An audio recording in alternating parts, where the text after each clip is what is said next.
palabra de Dios para poder meditar en él.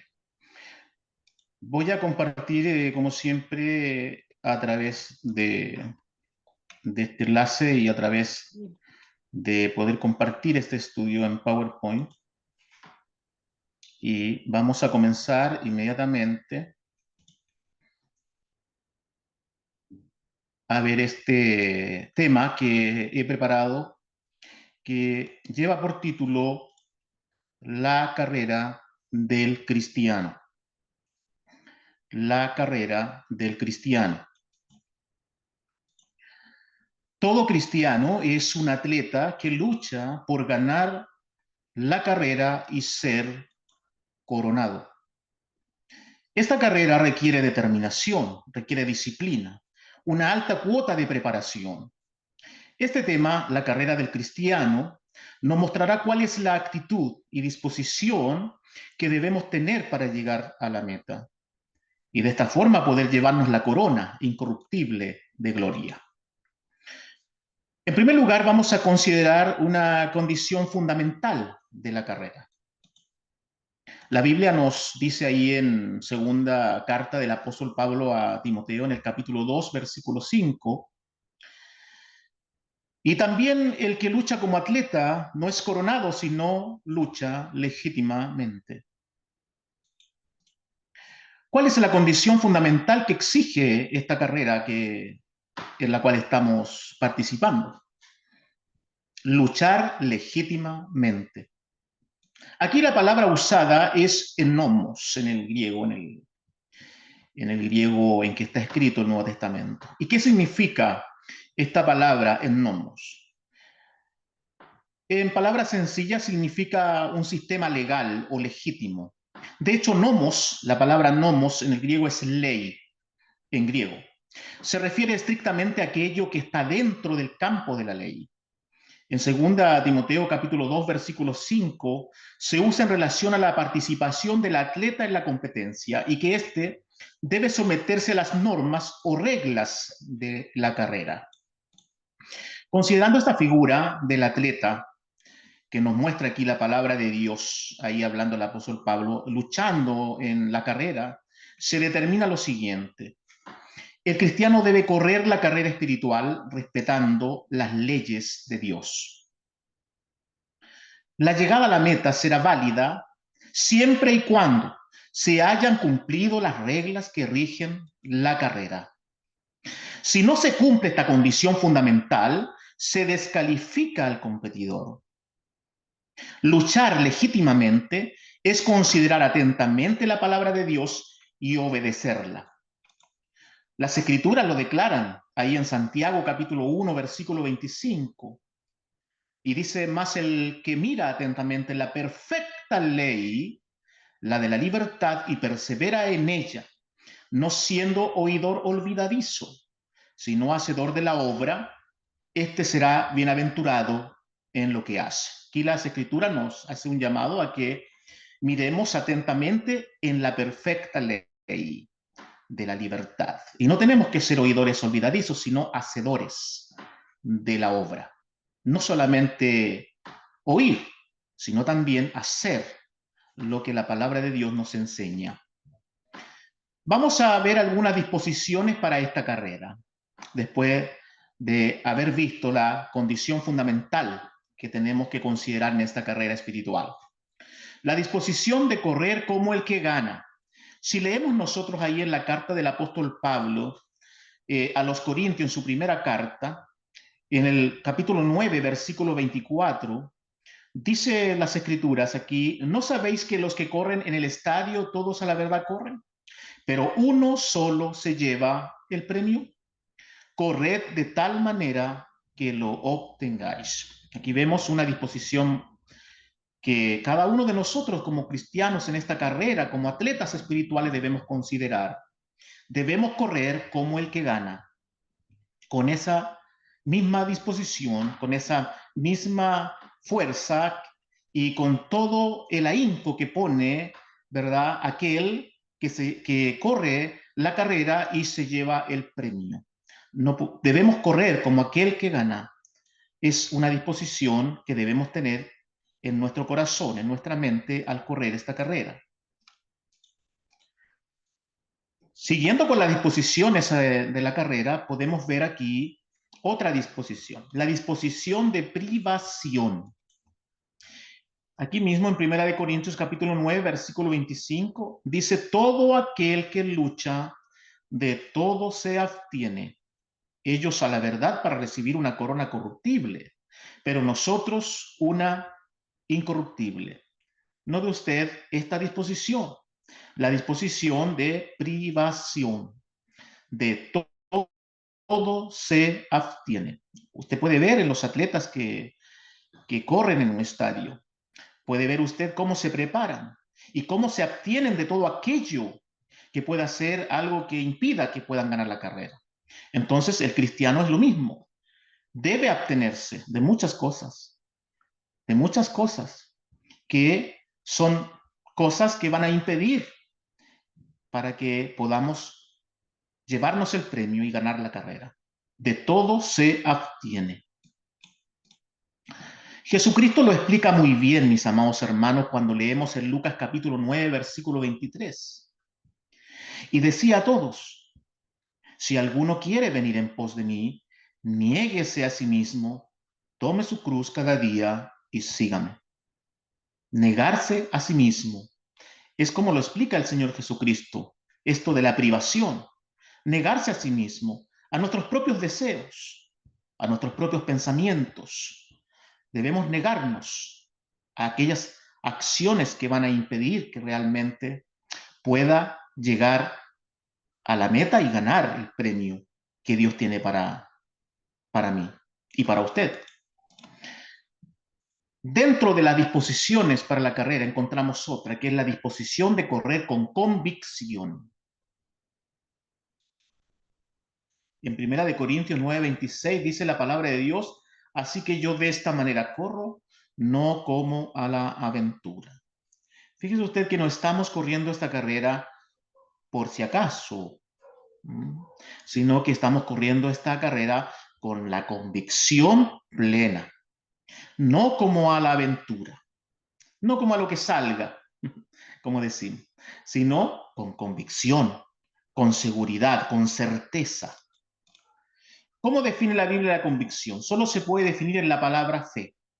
Hebreos 11:1 dice, es un texto clásico muy conocido, es pues la fe, la certeza de lo que se espera, la convicción de lo que no se ve. Entonces aquí podemos ver que la convicción es definida, ¿verdad?, como estar convencido plenamente incluso de algo que no podemos ver. Y eso solamente lo podemos hacer a través de la fe. Veamos el ejemplo de Abraham, por ejemplo.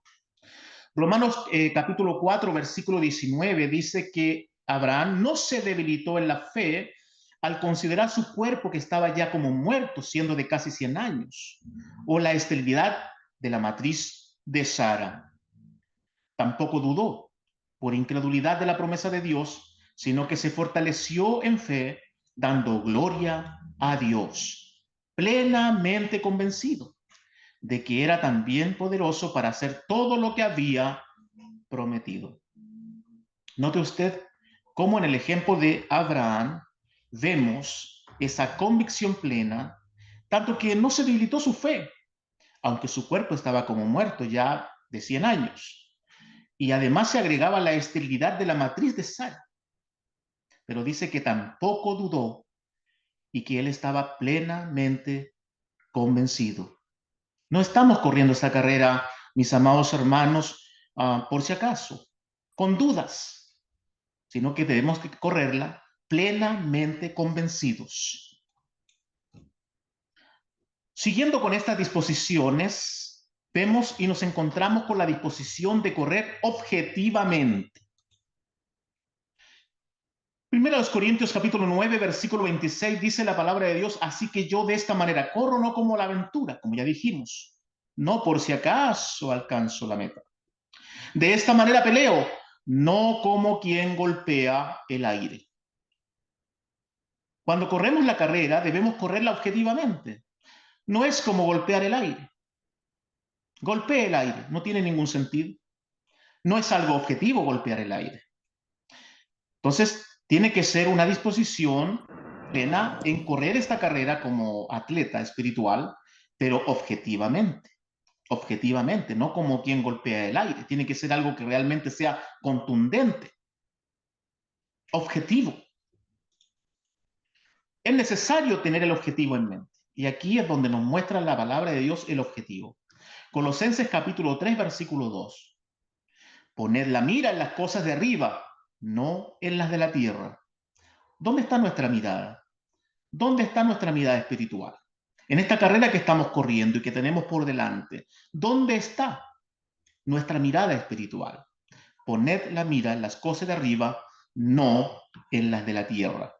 Como dice en otro texto la palabra de Dios, no mirando nosotros las cosas que se ven, sino las que no se ven. Porque las cosas que se ven son temporales, más las que no se ven son eternas. Por lo tanto, tenemos que tener la mira en las cosas de arriba, donde sabemos que está Cristo sentado a la diestra de Dios. El apóstol Pablo nos muestra el objetivo muy claramente. Filipenses capítulo 3, versículo 14, dice la palabra de Dios, prosigo a la meta, al premio del supremo llamamiento de Dios en Cristo Jesús. La meta, el premio, ahí está el objetivo. Ahí está el objetivo, mis amados hermanos, porque Dios nos ha llamado para alcanzar esa meta y para alcanzar ese premio que Él tiene para nosotros. Dentro de las disposiciones de la carrera también tenemos la disposición del sacrificio. Si leemos nosotros en 1 Corintios capítulo 9, versículo 27, dice la palabra de Dios, sino que golpeo mi cuerpo y lo pongo en servidumbre, no sea que habiendo sido heraldo para otros, yo mismo venga a ser eliminado. ¿Existe la posibilidad de ser eliminado? La Biblia lo dice claramente aquí. Podemos llegar a ser eliminados, aunque hayamos sido heraldos para otros, guías para otros, ¿verdad? Personas líderes quizás que están liderando y guiando a otros. Podemos ser eliminados. ¿Por qué? Bueno, porque también hay que estar dispuesto a sacrificar muchas cosas que van a ser impedimento para que yo, ¿verdad?, pueda alcanzar el premio, la meta que por la cual estoy luchando, de poder llegar. Entonces dice, golpeo mi cuerpo y lo pongo en servidumbre. Tiene que haber también sacrificio en nosotros para poder llegar a la meta y alcanzar el premio, mis amados hermanos. El apóstol Pablo lo dice claramente cuando leemos ahí en Romanos 12:1. Así que, hermanos, os ruego por la misericordia de Dios que presentéis vuestros cuerpos en sacrificio vivo, santo, agradable a Dios, que es vuestro culto racional.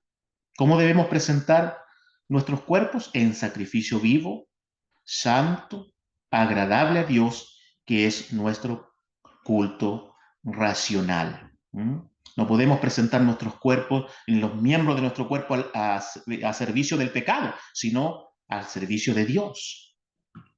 Vivo, santo y agradable a Dios.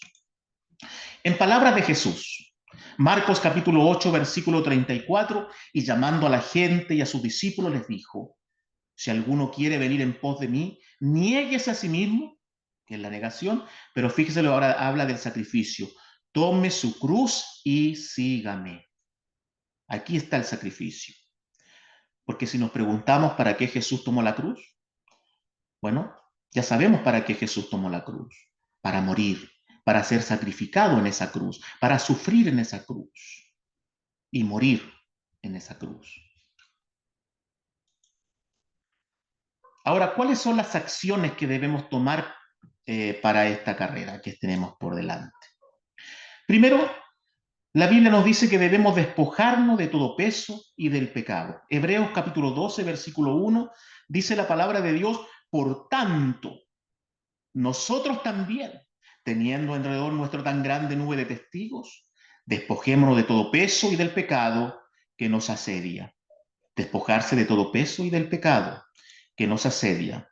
La Biblia nos dice que todos llevamos cargas, esos pesos que cargamos, ¿verdad? Tenemos que despojarnos.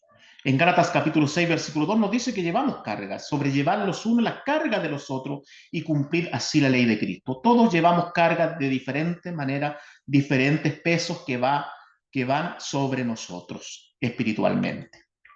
Son muchas las cargas que podemos llevar. Por ejemplo, problemas cotidianos, afán por el mañana, cargas emocionales, angustia, inquietud, descontento, desilusión, desesperanza, ansiedad, etcétera, etcétera. Todos estos pesos que llevamos nos asedian e impiden que podamos correr la carrera espiritual. Debemos despojarnos de estas cargas. Despojarnos de estas cargas, mis amados hermanos. ¿Cómo nos podemos despojar de nuestras cargas? Jesús nos dice claramente en Mateo capítulo 11, versículo 28 y versículo 29. Venid a mí, todos los que estáis trabajados y cargados, y yo os haré descansar. Llevad mi yugo sobre vosotros y aprended de mí, que soy manso y humilde de corazón, y hallaréis descanso para vuestras almas. ¿A quién tenemos que ir para descansar de estas cargas? Para despojarnos de estas cargas, debemos ir a Jesús. Él nos hace una invitación a que vayamos a Él si estamos cargados, para que Él nos haga descansar. Vamos a hallar descanso para nuestras almas en Cristo Jesús. Consideramos lo que el apóstol Pedro también nos dice ahí en 1 de Pedro 5:7, un texto muy clásico. Echando toda vuestra ansiedad sobre Él, porque Él tiene cuidado de vosotros. ¿Dónde debemos echar toda nuestra ansiedad, nuestras preocupaciones y todo eso esas cargas que llevamos, ¿verdad? Emocionales, espirituales, internas en nuestra vida. Debemos echar todo eso sobre Él. Porque dice aquí la palabra de Dios que Él tiene cuidado de nosotros. Él cuida de nosotros. Así que debemos echar sobre el Señor nuestras cargas. ¿Cuáles son las acciones a tomar para la carrera? Despojarse del pecado también. No solamente de esas cargas emocionales que podemos llevar, ¿verdad? De diferentes formas, sino también del pecado. Y aquí este es un problema serio, porque el pecado, ya sabemos que el pecado causa la división entre Dios y nosotros. Entonces, el pecado viene siendo un gran problema. Hebreos capítulo 12, versículo 1 dice, por tanto, nosotros también teniendo alrededor nuestro tan grande nube de testigos, despojémonos de todo peso, como ya dijimos, y del pecado que nos asedia. Y corramos con paciencia la carrera que tenemos por delante. Ahora dice que despojémonos del pecado. ¿Qué es el pecado? ¿Cómo define la Biblia el pecado? Ya lo sabemos ahí en 1 de Juan capítulo 3, versículo 4. Todo aquel que comete pecado infringe también la ley, pues el pecado es infracción de la ley. O sea, cuando nosotros traspasamos la ley de Dios, los mandamientos del Señor, infringimos la ley, traspasamos los límites que Dios nos ha dado en su palabra, entonces eso es pecado, la infracción de la ley de Dios. La palabra usada aquí es anomia. Significa actuar sin ley o sin la autorización de Dios. Cuando nosotros traspasamos la autorización de Dios, actuamos sin ley, mis amados hermanos. Actuamos sin ley de Dios. Esto es no hacer la voluntad de Dios, es traspasar los límites que Dios ha determinado en su palabra. El pecado nos impide correr la carrera, y ahí está el problema. ¿Y cómo nos podemos despojar del pecado? Bueno, la Biblia nos da siempre, ¿verdad?, la solución al problema. ¿Cómo nos podemos despojar del pecado? Primera de Juan capítulo 1, versículo 9, si confesamos nuestros pecados, Él es fiel y justo para perdonar nuestros pecados y limpiarnos de toda maldad. Porque existe la posibilidad, y es una posibilidad latente, de que podamos quizás pecar en algo, traspasar la ley de Dios, infringir la ley de Dios, actuar sin ley de Dios en nuestras vidas. Entonces, cuando hacemos eso, cuando ocurre eso, ¿qué es lo que tenemos que hacer? Confesar nuestros pecados a Dios, porque Él es fiel y justo para perdonarnos y limpiarnos de toda maldad. Él puede perdonar y limpiarnos de todos nuestros pecados, pero tenemos que ser capaces de confesar nuestros pecados a Él, decirle al Señor, exponer en arrepentimiento verdadero que estoy arrepentido de ese pecado, de haber traspasado su ley, de no haber hecho su voluntad, mis amados hermanos. Y el Señor es fiel y justo para perdonarnos. Fiel y justo. Tenemos que reconocer en arrepentimiento si hemos pecado. ¿Mm? O sea, si usted ha pecado, bueno, tiene que reconocer en arrepentimiento. Si yo he pecado, tengo que reconocer en arrepentimiento verdadero que he pecado. Y debo confesar mis pecados a Dios y Él es, en su fidelidad, en su justicia, nos limpiará de toda maldad. Es una forma en que nosotros vamos a poder despojarnos del pecado que nos asedia. Y también otra acción a tomar es correr con paciencia. Hebreos 12:1 dice, y corramos con paciencia la carrera que tenemos por delante. Correr con paciencia. Quiero decirle una cosa. La carrera que tenemos por delante es de largo aliento. Entonces, porque comenzamos nuestra vida cristiana y ahí vamos a ir corriendo esa carrera y esto cada día, ¿verdad? Vamos a sentir lo que es el peso, ¿verdad? De ese tiempo en que vamos corriendo y van pasando los años y ahí vamos corriendo la carrera. Entonces, ¿cuántos cristianos han quedado a la mitad de la carrera? ¿Cuántos cristianos no han seguido en esta carrera? Bueno, porque para correrla tenemos que tener paciencia, porque vamos a enfrentar diferentes obstáculos, diferentes problemáticas, diferentes cosas que vamos a tener, obstáculos que vamos a tener que sortear en el camino de esa carrera. Es una carrera que tenemos por delante y tenemos que tener paciencia para poder llegar a la meta. En esta carrera es necesaria la paciencia. La Biblia dice, Hebreos capítulo 10, versículo 35, no perdáis pues vuestra confianza que tiene grande galardón, porque os es necesaria la paciencia para que habiendo hecho la voluntad de Dios obtengáis la promesa. ¿Se da cuenta que la paciencia es necesaria para poder obtener la promesa que Dios nos ha hecho? Y una de las cosas que realmente a veces, y creo que estoy en lo cierto, a veces nos falta mucho en este sentido la paciencia. A veces no tenemos paciencia, nos impacientamos eh, en muchos aspectos espirituales y ahí la paciencia es necesaria para poder soportar, para poder seguir adelante, para poder, hermanos, alcanzar la meta y llegar a alcanzar el premio, la corona incorruptible de gloria que el Señor tiene para nosotros. Ahora, ¿cómo se produce la paciencia? Fíjense que la paciencia justamente se produce por las situaciones difíciles. Romanos capítulo 5, versículo 3 dice, y no solo esto, sino que también nos gloriamos en las tribulaciones, sabiendo que la tribulación produce paciencia. ¿Qué produce paciencia? Dice que la tribulación produce paciencia. Es decir, los problemas, las situaciones adversas, las cosas que tenemos que enfrentar difíciles en la vida, son las que van a producir paciencia en nuestras vidas. Ahora, ¿qué ocurre cuando la paciencia se logra completamente? Porque lo ideal es que podamos lograr y alcanzar completamente la paciencia.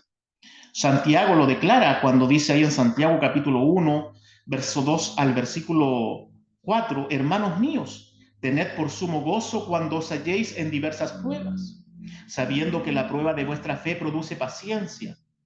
Mas tenga la paciencia su obra completa, para que seáis perfectos y cabales, sin que os falte cosa alguna. Nuevamente la palabra de Dios nos dice que justamente en las pruebas, en la prueba de nuestra fe, se va a producir la paciencia. Y nos habla de que la paciencia tenga su obra completa.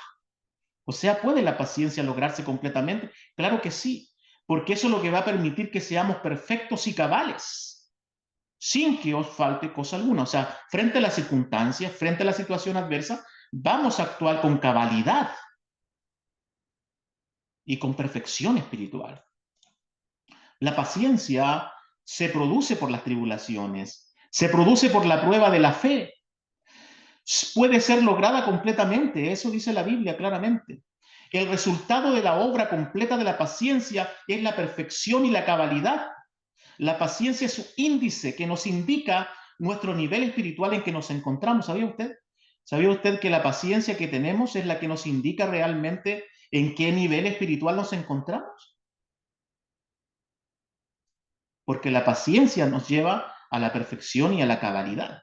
Cuando nos salimos de nuestros cabales y nos equivocamos mucho, bueno, quiere decir que entonces falta este índice, ¿verdad? Que indica claramente el nivel espiritual y es justamente la paciencia.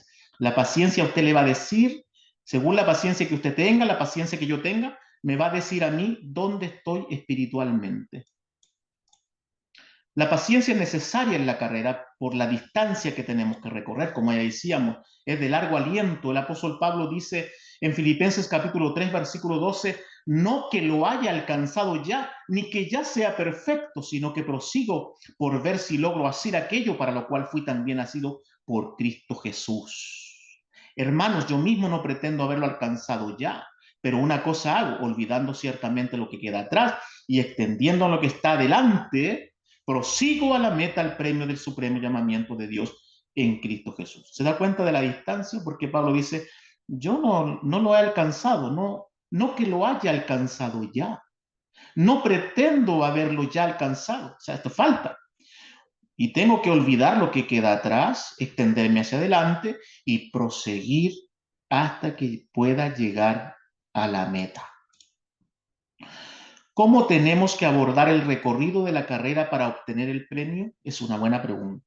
¿Cómo vamos a abordar el recorrido? Porque ya nos dimos cuenta que es un recorrido largo, con diferentes pruebas, dificultades, luchas. ¿Cómo vamos a abordar este recorrido? Olvidar ciertamente lo que queda atrás. No podemos quedarnos pegados en lo que está atrás, ¿ya? En el pasado, en las cosas, ¿verdad? A veces nos quedamos ahí pegados en el tiempo y no avanzamos. No, el cristiano tiene que avanzar, extenderse a lo que está delante, proseguir a la meta. Eso es lo que tenemos que hacer. Olvidar lo que queda atrás, extendernos hacia adelante y proseguir a la meta. O sea, si usted cae, tiene que levantarse, extenderse hacia adelante y seguir hasta llegar a la meta y obtener el premio que Dios tiene para usted. Consideremos una acción ahora fundamental dentro de la carrera espiritual. La Biblia dice en Hebreos 12:2, puestos los ojos en Jesús, el autor y consumador de la fe, el cual por el gozo puesto delante de él sufrió la cruz, menospreciando el oprobio y se sentó a la diestra del trono de Dios. Nuevamente, la palabra de Dios nos exhorta a dónde tenemos que poner nuestra mirada. Nuestra mirada, nuestros ojos, tienen que estar puestos en Jesús, en Cristo Jesús. En esta carrera espiritual, ¿en quién debemos poner la mirada? ¿En quién debe poner su mirada? ¿En quién yo debo poner mi mirada? Bueno, en Jesús, porque Él es el autor y consumador de la fe. Ahora, surge una pregunta aquí, ¿por qué debo mirarlo a Él? ¿Por qué solamente debo mirarlo a Él? Porque si comenzamos a mirar para el lado, comenzamos a mirar al hermano, comenzamos a mirar al predicador, comenzamos a ver a diferentes cosas, bueno, vamos a distraernos, vamos a desviar nuestra mirada espiritual de a quién realmente tenemos que mirar. Consideremos lo que dicen las Escrituras. Creo que este texto es un texto bien interesante, Isaías 45:22, donde el Señor hace un llamado y dice, mirad a mí y sed salvos todos los términos de la tierra, porque yo soy Dios y no hay más. Si usted se pone a mirar al predicador, el predicador, en primer lugar, no lo puede salvar. En segundo lugar, el predicador no es Dios. O sea, no tiene ningún poder para salvarlo y llevarlo a la salvación eterna. ¿A quién tenemos que mirar? Al Señor.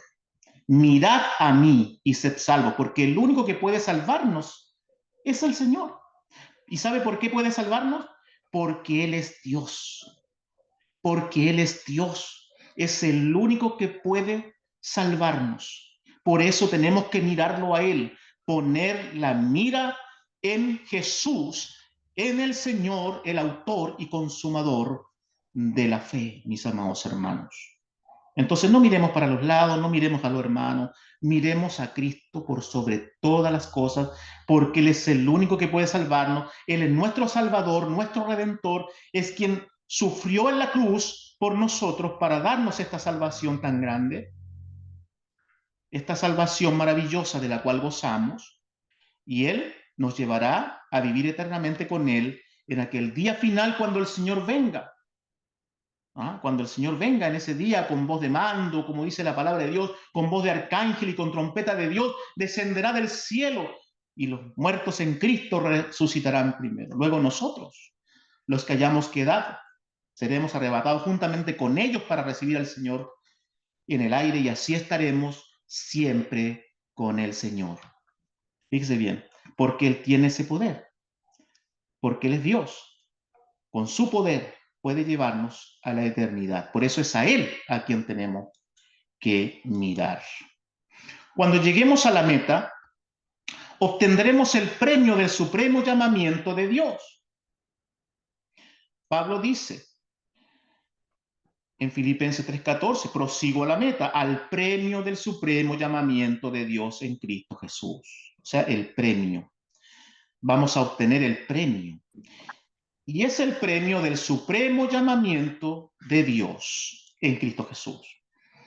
El llamado de Dios es de origen celestial, de naturaleza celestial y destino celestial. Por eso, todos aquellos que enseñan de que van a vivir aquí en la tierra y va a ser aquí el reino terrenal de Cristo y va a reinar aquí la gente con Dios en la tierra, están todos equivocados. Porque el llamado de Dios es de origen, naturaleza y destino celestial. Eso lo dice la Biblia, no lo digo yo, lo dice la palabra de Dios. Hebreos capítulo 3, versículo 1 dice, por tanto, hermanos santos, participantes del llamamiento celestial, considerad al apóstol y sumo sacerdote de nuestra profesión, Cristo Jesús. Somos participantes del llamamiento celestial. El Señor nos ha llamado para ir al cielo. La Biblia lo dice en muchos textos, más nuestra ciudadanía está en los cielos, de donde esperamos al Salvador, al Señor Jesucristo, por ejemplo, ese texto, ¿verdad? Y así otros textos más, donde nos habla de una herencia incorruptible, incontaminada, inmarcesible, reservada en los cielos para vosotros. No dice en la tierra, dice en los cielos, donde Dios mora. Somos participantes de un llamamiento celestial. Por eso el llamado que Dios ha hecho a nosotros tiene origen celestial, tiene una naturaleza celestial y un destino celestial. Por tanto, el galardón es celestial. No hay dónde perderse en este sentido en las Escrituras. Así lo dice Jesús en Mateo capítulo 5, versículo 12. Gozaos y alegraos porque vuestro galardón es grande en los cielos, porque así persiguieron a los profetas que fueron antes de vosotros. ¿Dónde está nuestro galardón? En los cielos. Y es grande, ¿eh? Dice la palabra de Dios que es un grande galardón en los cielos. Por eso debemos gozarnos y alegrarnos. Conclusión. El cristiano es un atleta que corre una carrera espiritual. Esta carrera espiritual se debe luchar legítimamente para no ser descalificado. Se debe estar muy preparado en actitud, disposición y acciones necesarias. Se debe correr la carrera con la mirada puesta en Jesús, el autor y consumador de la fe. Al llegar a la meta, el cristiano recibirá la corona incorruptible de gloria, el galardón celestial.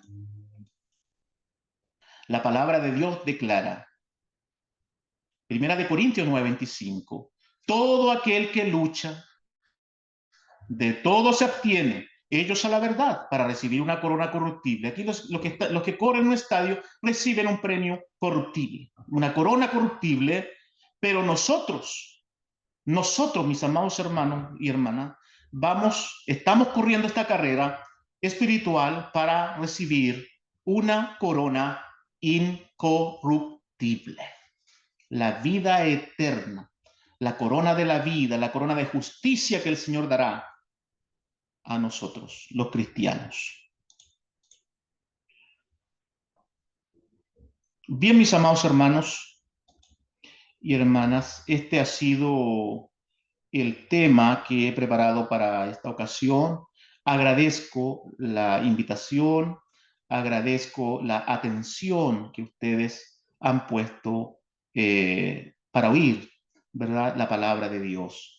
Que Dios les bendiga, que el Señor siempre les acompañe y de mi parte un gran abrazo para todos ustedes. Gracias, mis amados hermanos. Amén.